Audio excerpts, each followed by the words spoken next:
Di ba alam natin na kapag sinabing umaaligid, may mga tao na nasa paligid lang pero hindi sila makalapit sa'yo. Yun yung sa simpleng salita na mauunawaan natin ang salitang umaaligid. Pero ang tanong dito, sino ang umaaligid?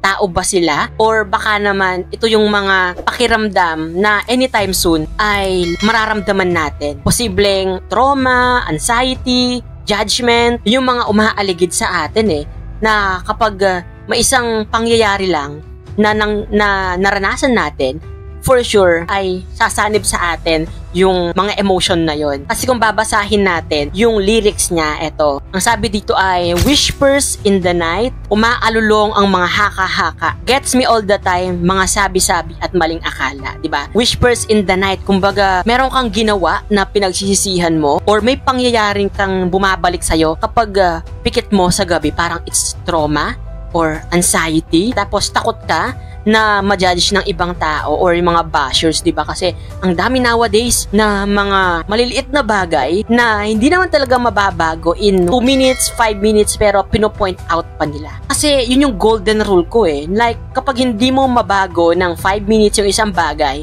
wag mo nang ipunto. And posible din na it's all about guilt na nararamdaman mo na hindi mo mapalaya. Kasi ang sabi din dito sa other lyrics ng song, eto, kailangang kumalas habang may pag-asa. Paano ka tatakbo kung nakasunod o nakaharang? Oh, I'm actually the one who won't let go. Parang hindi mo naman kasalanan di ba? Nangyari na yung mga dapat mangyari. Kailangan mo lang talagang palayain yung guilt mo sa nangyari.